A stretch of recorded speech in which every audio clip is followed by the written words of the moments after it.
Acast powers the world's best podcasts. Here's a show that we recommend. Hey guys, welcome to Giggly Squad. A place where we make fun of everything, but most importantly, ourselves. I'm Paige DeSorbo. I'm Hannah Berner. Welcome to the squad. Giggly Squad started on Summer House when we were giggling during an inappropriate time. But of course, we can't be managed. So we decided to start this podcast to continue giggling. We will make fun of pop culture news, we're watching, fashion trends, pep talks where we give advice, mental health moments, and games and guests. Listen to Giggly Squad on Acast or wherever you get your podcasts. Acast helps creators launch, grow, and monetize their podcasts everywhere. Acast.com. Bonjour à toutes et à tous et bienvenue dans Titre. Titre, c'est le podcast qui à chaque épisode vous fait découvrir un roman avec son auteur, en l'abordant et en le racontant par son titre. Pour ce nouveau numéro, j'ai l'immense joie de recevoir Fanny Rué. Bonjour Fanny. Coucou. Fanny Rué, tu es humoriste, autrice et réalisatrice. Tu as joué ton premier spectacle Bon anniversaire Jean sur toutes les scènes francophones et tu es actuellement en train de roder ton deuxième. Mais c'est pour ton roman Bien sûr que les poissons ont froid qu'on est là aujourd'hui. Merci beaucoup d'être avec nous. Merci à toi. Alors bien sûr que les poissons ont froid, c'est l'histoire d'une enquête, celle d'Ali, ton alter ego dans ce roman.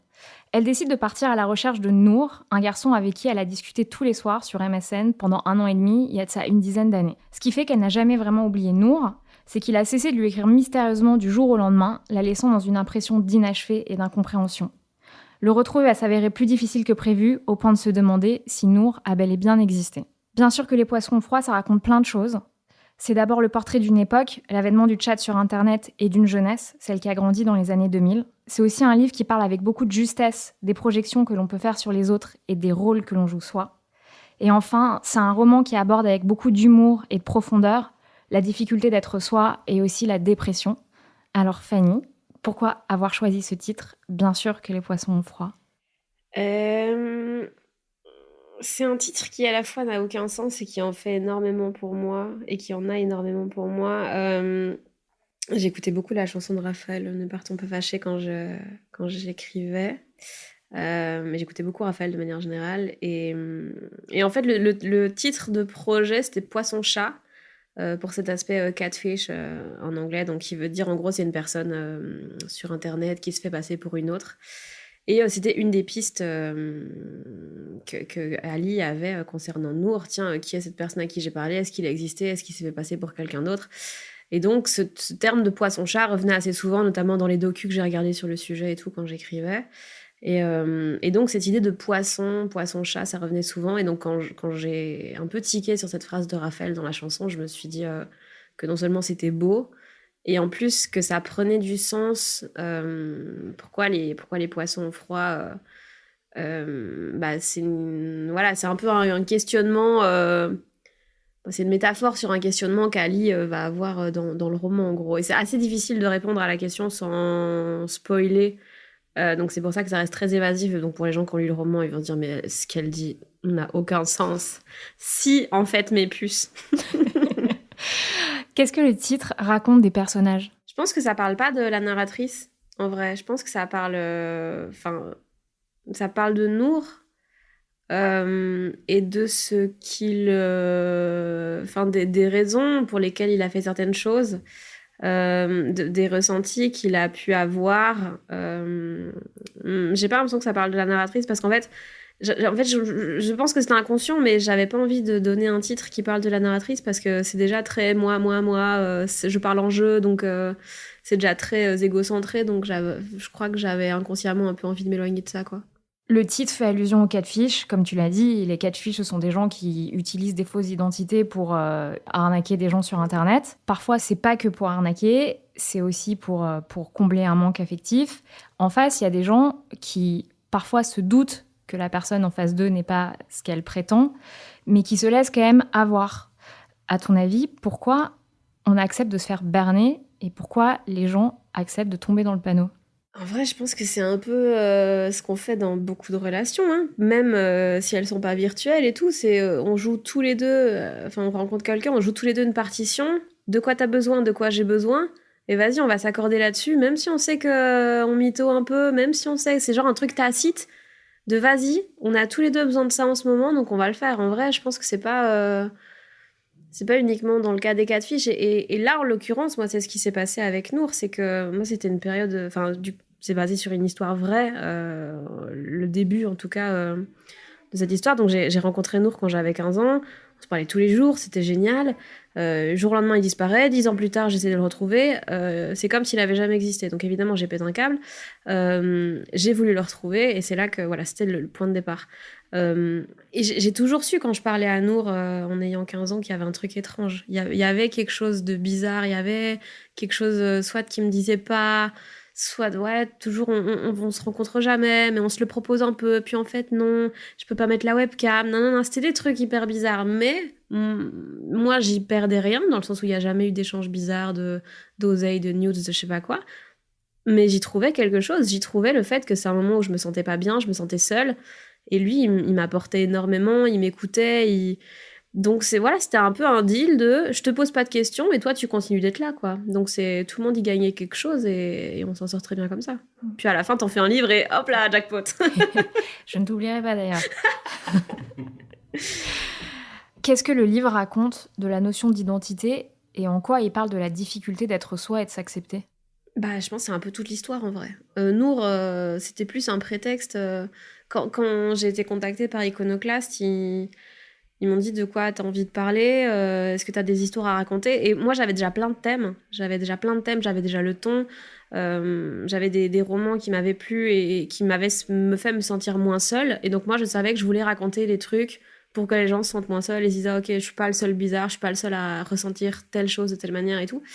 Mais le fil rouge, ce qui allait vraiment faire que les gens lisent le livre jusqu'au bout, ça je l'avais pas. J'ai proposé 2 idées, dont une qui était complètement bancale, je ne sais même plus ce que c'était, et celle de Nour parce que il m'était toujours resté dans la tête et je m'étais toujours dit un jour ça fera quelque chose. Pourquoi il t'était resté dans la tête ? Parce que c'était tellement bizarre comme histoire de compter autant et puis de disparaître. Il y avait vraiment ce truc d'inachevé de je sais qu'un jour il se passera quelque chose avec cette histoire quoi. Je savais pas quoi, je savais pas sous quelle forme, mais je savais que ça arriverait. Et donc ils sont partis sur cette idée-là qui les branchait pas mal chez Icono. Et je me suis retrouvée donc à me dire bon bah maintenant il faut que j'écrive cette histoire. Donc j'ai déjà raconté tout ce que j'avais déjà vécu, la rencontre sur MSN avec Nour et tout. Et puis là j'ai commencé à vraiment mener l'enquête pour le retrouver parce que bah je préférais trouver la réalité plutôt que d'inventer. Parce qu'en général, c'est beaucoup plus fou, la réalité. Et en effet... T'avais peur de savoir ce qu'il en était vraiment ? J'avais peur d'être déçue de la réponse, en fait. Parce que là, pour moi, Nour avait toujours... C'était une histoire que je racontais souvent de « Ah, c'était fabuleux », puis du jour au lendemain, hop. Et donc, il y avait ce truc un peu excitant, un peu c'est une bonne histoire, c'est une bonne anecdote et tout. Et donc, j'avais peur de tomber sur une explication qui était nulle, en fait. Ou un truc... Tu vois, genre, il a tué quelqu'un, il est en prison. Enfin, tu vois, très, très décevant quand même. Pas très bon ami, mais bon. Et donc, j'avais peur ou alors juste de réaliser qu'il s'en battait les couilles. Enfin, tu vois, j'avais pas envie d'être déçue. Et donc, le fait de creuser, d'aller vraiment chercher des réponses, ça faisait qu'il y avait de moins en moins de possibilités imaginaires, quoi. Est-ce que t'avais peur qu'il soit moins intéressant que dans tes souvenirs ? Est-ce que ça, tu l'as envisagé ? Non. Ou qu'il n'y ait plus la même connexion ?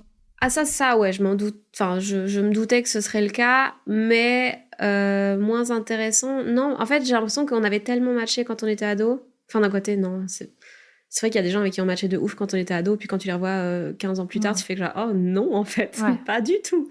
Mais je sais pas, j'avais l'impression qu'on se retrouvait sur une forme de sensibilité dont j'avais un peu manqué...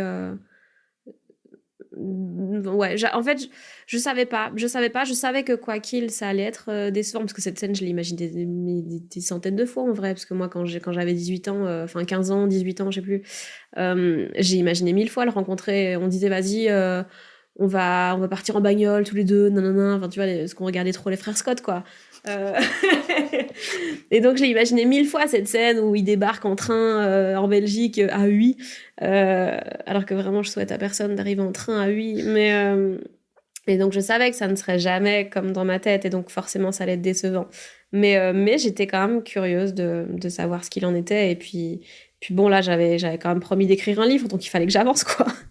Tu disais tout à l'heure que cette histoire t'avait laissé un goût d'inachevé. Et dans le livre, le point de départ de la recherche d'Ali, c'est une conversation sur les histoires d'amour et d'amitié qui n'ont jamais abouti. Donc des moments qui gardent un goût d'inachevé. En quoi, pour toi, ces histoires restent et quels impacts elles peuvent avoir sur nous? Pourquoi cette histoire, elle t'a marqué autant? Pourquoi l'inachevé marque? Parce que c'est le fantasmé, en vrai. Parce que s'il manque des infos dans l'histoire, s'il manque des choses, tu peux rajouter ce que tu veux à la fin. C'est ça que moi, les gens que j'ai le plus aimés ou quoi, c'est des gens que je connaissais très peu. Parce que toutes les zones d'ombre, j'y ai mis ce que je voulais trouver. Donc c'est juste t'inventes quand tu connais pas beaucoup la personne et tout. Et donc là, cette histoire, il y avait tellement de possibilités que voilà, moi je voyais que la douceur, que la gentillesse, que cette connexion qu'on avait. Et tout ce qu'il y avait autour, tout ce qui aurait pu me saouler chez lui, je le voyais jamais. Donc je pouvais fantasmer un personnage vraiment chouette. Donc je pense que c'est ça. En vrai, je crois que les histoires inachevées ou genre vraiment les one-shots, quelqu'un tu rencontres une connexion folle, et puis 2 jours plus tard tu le revois plus jamais, je pense que c'est les trucs les plus fous. Parce que tu n'as vu que la facette qui était chouette et les gens n'ont pas eu le temps de t'emmerder, quoi. Et en vrai, je pense que ça peut bousiller ce genre de trucs parce que ça peut te donner des idéaux, ça peut te faire fantasmer plein de trucs, alors qu'en vrai, les gens, ça reste que des gens, quoi. C'est ça ce que j'allais dire, c'est fou et en même temps, c'est ce qu'il y a de plus douloureux. Ouais, c'est très agréable sur le moment, puis quand enfin, ouais. Mais après, Ça- c'est le vide. Après, ouais, c'est ça, tu dis merde, qu'est-ce que je fais? Comment je fais pour aimer quelqu'un en le connaissant? Après, ça, c'est dur, hein. Bien sûr que Les Poissons froids, c'est aussi une réflexion sur les projections, notamment en matière amoureuse. À un moment dans le livre, le personnage d'Alice s'exprime sur sa précédente relation amoureuse et elle dit « Je n'arrivais pas à savoir si je l'aimais lui ou si j'aimais qu'il m'aime. Parce qu'aimer quelqu'un, ça se mélange quand même beaucoup avec aimer l'image qu'il nous renvoie. Qu'est-ce qu'on est prêt à accepter pour se sentir bien ?» Beaucoup de choses, hein. Je sais pas, il y a des gens, ils acceptent des trucs, t'es là, mais frère, c'est chaud, hein. Enfin, je sais pas, en fait, on a tellement besoin de se sentir, de se sentir aimé, d'avoir une place, qu'on est prêt à accepter que des gens, des fois, soient pas cool, soient pas ok. Et on accepte, nous, des choses où si c'était une amie qui nous le raconte, on lui dirait, mais fuis, en fait, casse-toi de là, ça n'a aucun sens. Mais pour nous, des fois, on est dedans et on s'en rend pas compte, quoi. Est-ce qu'il y a une forme d'optimisme là-dedans ? C'est-à-dire de se dire qu'un jour, ça s'alignera. Ah non, ça, je pense que ça marche pas du tout. Je pense un jour, ça va changer, ça marche pas du tout. Non, je pense que c'est juste qu'on a besoin de se rassurer là-dessus, et besoin d'avoir une place à tout prix, même si elle est pas bonne. Mais ouais, non, c'est pas très bon. Mais d'un côté, c'est très humain, c'est très normal, et moi, je suis la première à me jeter dedans, hein. Dès qu'il y a une petite brèche, je suis là, allez hop, c'est là ma place. Mais c'est juste, c'est confortable. Aujourd'hui, t'es à ta place ? Aujourd'hui, je pense en tout cas beaucoup plus qu'avant. Le livre parle aussi de dépression. Allez! Bah oui, on n'allait pas échapper au sujet. Mais il en parle, je tiens à préciser quand même, avec beaucoup d'humour et de justesse. Le personnage évoque le gouffre dans lequel elle se trouve à un moment de sa vie. Qui nous aide le mieux à sortir du gouffre ? Nous-mêmes ou les autres ? En vrai, je sais pas. Je sais pas, parce que là, surtout, Ali, dans le roman, elle en parle sans en parler, parce qu'il n'y a jamais le mot dépression dans le roman, c'est juste ses comportements enfin, ses pensées, surtout, sont un peu des trucs qui tournent, qui macèrent, sans voir la lumière au bout du tunnel, on va dire, et sans se dire qu'un jour ça ira mieux, parce que pour moi, c'est ça vraiment la dépression, c'est se sentir vide, c'est ne pas voir l'intérêt des choses. Et surtout, le pire, c'est avoir l'impression que ça ne changera jamais et que l'intérêt ne reviendra jamais. Et Ali est là-dedans, mais évidemment, si tu vois pas le bout, ça sert à rien, quoi. C'est pas, d'ailleurs, à un moment, elle le dit, c'est pas que j'ai envie de mourir, c'est juste j'aimerais ne pas exister, quoi. Et la nuance, elle est assez importante, c'est juste que, ouais, quel intérêt. Donc, à ce moment-là, quand on est dans cette position, c'est pas possible, soit, de faire quelque chose. On peut pas juste dire, allez, bah, tu sais quoi, peut-être un petit footing, ça va m'aider, allez, hop. Mais je sais pas, en général, on rejette, je crois, les autres. On n'essaye pas de leur demander de l'aide et tout, parce que vu que rien n'a d'intérêt, on se dit, je vais pas en plus imposer ça aux autres et tout. Donc, honnêtement, j'en sais rien. Je sais pas, je pense que c'est un truc qui prend beaucoup de temps, qui prend Pour des s'en fois... sortir? Ouais, pour déjà réaliser que ça ne durera pas. Bah, c'est quasiment impossible. Ouais, mais du coup, je sais pas, est-ce qu'il faut arriver à faire assez confiance aux autres quand ils te disent ça va s'améliorer, t'es juste malade en ce moment, et donc voilà, je sais pas, des fois la chimie aide beaucoup aussi, et je sais pas, moi je vois bien, si je prends pas de médoc, putain, mais ça, vraiment, je vois aucun intérêt à sortir de mon lit, quoi. Donc je sais pas, ça dépend des cerveaux, ça dépend de comment ils sont faits, de chacun, donc je sais, honnêtement, je sais pas du tout répondre à cette question. L'héroïne tombe sur un ancien texto de son ex qui souligne son égocentrisme. Yes, I. Eh oui, On est là. on ne rate aucun sujet. Texto qui souligne son égocentrisme, ce sur quoi elle est d'ailleurs d'accord. À la suite de ça, elle se pose cette question. Est-ce que je suis égocentrique parce que je me sens mal, ou est-ce que je me sens mal parce que je suis égocentrique? Est-ce que tu as trouvé la réponse? Non. Non, décidément, t'as beaucoup de questions, j'ai zéro réponse. Ouais, putain. Un bouquin plus tard, ça a toujours pas avancé. Oh merde, je crois que je vais faire le 2 avec toutes les réponses. Non, en vrai, j'en sais rien, mais je pense que c'est un peu une question de... Franchement, je sais pas. Ce qui est la cause, ce qui est la conséquence. En fait, par contre, j'ai l'impression que ça va... quelle que soit la réponse, ça va rester toute la vie, quoi. Tu vois, si t'es mal parce que t'es égocentrique, tu vas quand même rester égocentrique, donc tu vas rester mal. Moi, je suis pas d'accord. Alors que si t'es égocentrique parce que t'es mal, là, ça peut changer. Ah oui.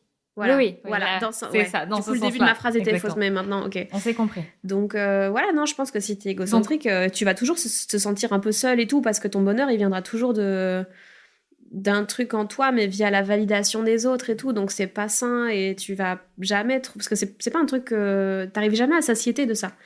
À satiété de toi-même? À satiété d'ego, ouais, de te faire mousser, de te remplir des autres, en fait. Là où... Enfin, de ce que les autres te renvoient. Ouais, c'est ça, de ce que les autres te renvoient de toi-même. Alors que si t'es égocentrique parce que t'es mal, ça, je pense que c'est plutôt sain. C'est un peu un réflexe de survie de « je me sens mal, je vais m'écouter ». Ouais, des fois, je suis égoïste, mais c'est parce que c'est une période qui est compliquée. Et donc ça, je trouve ça vraiment sain. Et les gens qui ne font pas ça, ils finissent par péter un câble, en fait, je crois. Dans le livre, le personnage évoque son besoin enfantin d'admiration, de lumière et d'amour, et elle dit « Au début, je trouvais ça marrant d'attirer les regards, de faire rire, d'être félicitée. Mais j'ai l'impression qu'en grandissant, cette envie occasionnelle s'est transformée en dépendance. » À quoi tu es dépendante? En fait, je sais pas, c'est diffus. J'ai l'impression que mon cerveau, il essaye toujours de me triquer là-dessus, tu vois, de me faire croire un truc, et en fait, pas du tout. Même, ouais, l'autre jour, ma meuf, elle m'a saoulée parce qu'elle avait tellement raison. Elle avait le Covid. Elle, hein, pas moi. À la seconde où elle me dit qu'elle a le Covid, moi, j'étais pas bien plus psychologiquement, quoi. À la seconde où elle me dit qu'elle a le Covid, j'ai commencé à agir exactement comme si je l'avais aussi. J'étais en mode, je suis pas bien, je suis fatiguée, nanana. J'ai fait 3 tests pour essayer de voir que je l'avais. Et je dis, ouais, non, mais je me sens quand même pas bien, je crois que je l'ai définitivement et tout, faut que j'annule ma date de ce soir. En plus, c'était une grosse date. Je dis, non, faut que j'annule vraiment et tout. Et elle me dit, meuf, pourquoi tu veux l'annuler? Je suis là, mais j'ai pas envie, non, mais qu'est-ce que tu veux vraiment? J'étais là, mais en fait, je veux juste que tu t'occupes de moi, ok? Et j'étais là, mais putain, le fait qu'elle aille gratter comme ça, parce que vraiment, même moi, je m'en étais pas rendu compte, hein. Même moi, je croyais que j'avais le Covid. Mais c'est juste, j'avais besoin d'un truc qui n'avait rien à voir. C'est-à-dire que tu sois... Ben juste que d'être le centre de l'attention, et juste d'avoir quelqu'un qui me dit c'est ok, quoi. Le roman est aussi un livre sur le souvenir, la façon dont on regarde les choses. Sauf qu'il a été démontré que les souvenirs peuvent être construits de toutes pièces, que les sensations propres à chacun déforment la réalité du souvenir, et ce, juste après l'événement. Qu'est-ce que tu as voulu raconter de la perception des événements et de la réalité? Je suis pas sûre d'avoir été dans le méta comme ça. Ah bah si, en fait. Attends, j'annule ma réponse. En fait, en écrivant le roman et en allant gratter dans... Par exemple, à un moment, j'ai retrouvé un paquet d'une 50aine de lettres que j'avais écrites quand j'avais 15 ans. C'était des lettres que j'écrivais à des gens sans jamais les envoyer, évidemment, et juste je les gardais. C'était un peu comme un journal intime, mais qui prenait beaucoup de papier. Des gens que tu connaissais? Ouais, des gens que je connaissais. Et ouais, c'était une façon de me vider sans pour autant qu'ils soient au courant de ce que je pensais. Et il y en avait une dizaine qui étaient adressées à Nour. Et donc, j'ai pu voir la façon dont je lui parlais, dont ce que je pensais de lui, sincèrement, sans filtre, puisque les lettres n'avaient pas vocation à être envoyées, sauf une. Et donc, ça m'a permis de voir que la réalité de ce que je disais n'avait plus rien à voir avec le souvenir que j'avais de cette relation, parce qu'il y avait évidemment cette douceur, cette gentillesse et tout dont je me rappelais, mais en fait, je me rappelais de cette histoire avec mon cerveau d'adulte plutôt que de me la réimaginer avec mon cerveau d'ado de 15 ans, complètement zinzin, avec les hormones clairement en surchauffe. Et en fait, c'était très gênant de retrouver ces lettres parce que dans ma tête, on avait une relation posée, on parlait de trucs intéressants, nanana. Oh, j'étais une kikou en vrai. C'était tragique. Je relisais ça, j'étais là, mais quel énorme cassos en fait. J'allais dans tous les sens, j'avais l'air de ressentir les choses tellement fort, alors que maintenant, plus du tout. Et c'était hyper bizarre de voir que j'avais totalement changé cette partie de l'histoire pour l'adapter à quelque chose de moins honteux et de plus intellectualisé, entre guillemets, de plus... de moins... pas hystérique, mais de moins intense, quoi. Et ouais, non, quand j'ai relu ça, j'avais honte, quoi. Mais en même temps, c'est hilarant. Ça, faut savoir être indulgent avec eux. Ouais, non, c'est ça. Mais honnêtement, c'était un vrai travail, hein, de me dire... c'est pas grave. Déjà, c'est super si je ressentais des choses fortes. Et puis, ouais, faut pas que je me voie avec mes yeux de 29 ans alors que j'en avais 15. Donc, on l'a dit, bien sûr que les poissons froids fait référence aux catfish, donc aux victimes qui se font avoir. De manière plus générale, pourquoi le déni est un refuge difficile à quitter? Parce que, je sais pas, moi j'ai toujours beaucoup fonctionné comme ça. Si un truc ne se rappelle pas à moi régulièrement, il n'existe plus. Et du coup, bah, il n'y a pas de problème. Il y a pas de... Je peux me trouver une excuse un peu. Si voilà, je sais pas, par exemple, par exemple, un décès, si c'était une personne que je voyais pas souvent, je peux juste me dire, ah non, mais là, elle est occupée, ou elle fait autre chose, tu vois. Là où si c'est quelqu'un que je vois tous les jours, ça va être beaucoup plus compliqué, parce que tu vas voir l'absence. Donc, moi, j'ai toujours beaucoup jonglé avec ça, beaucoup cherché à juste trouver des explications un peu tirées par les cheveux pour ne pas avoir à penser à des trucs. Et du coup, si j'y pense pas tout le temps, je peux totalement vivre avec et il n'y a pas de problème, quoi. Pour ne pas souffrir. Ouais, c'est ça, c'est comme ça,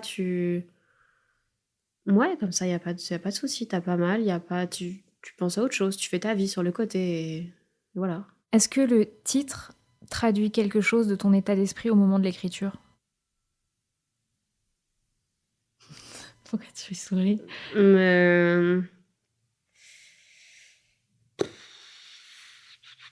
Tu peux me dire rien, hein. Non.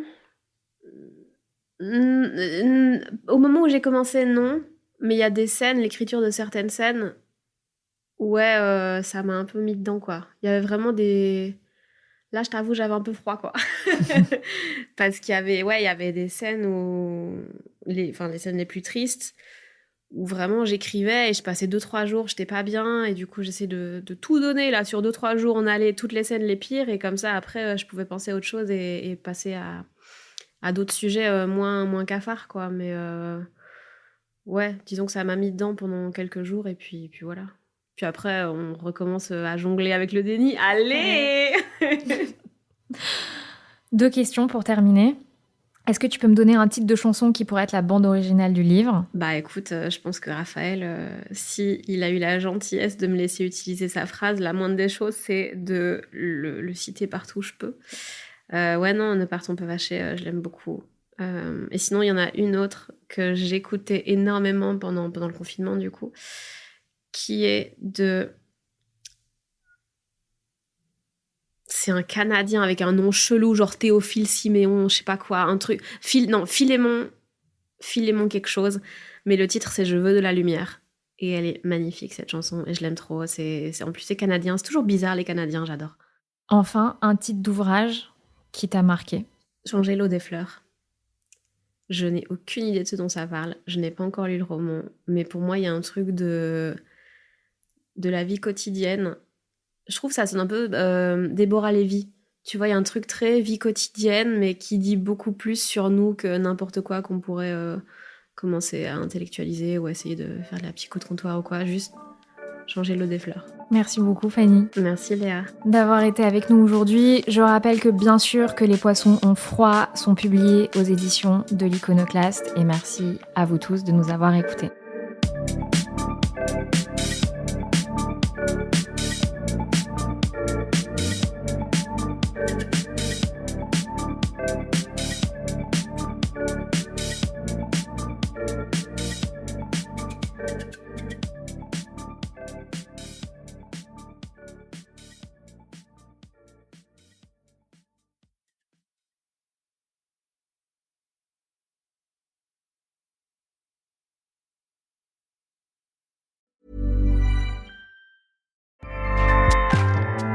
Acast powers the world's best podcasts. Here's a show that we recommend. Hi, I'm Dori Shafrir, and along with Kate Spencer, I host Forever 35, a podcast about the things we do to take care of ourselves. Join us every Wednesday with guests like author Phoebe Robinson, chef Samin Nosrat, actress Busy Phillips, and even former Secretary of State Madeleine Albright. On Mondays and Fridays, we have mini episodes where we answer listeners' questions on everyday problems like how useful a butt mask really is, how to deal with a petty friend, or how to relax after a long day. So join us Monday, Wednesday, and Friday on Forever 35, where we're not experts, but we are two friends who like to talk a lot about serums. Acast helps creators launch, grow, and monetize their podcasts everywhere. Acast.com.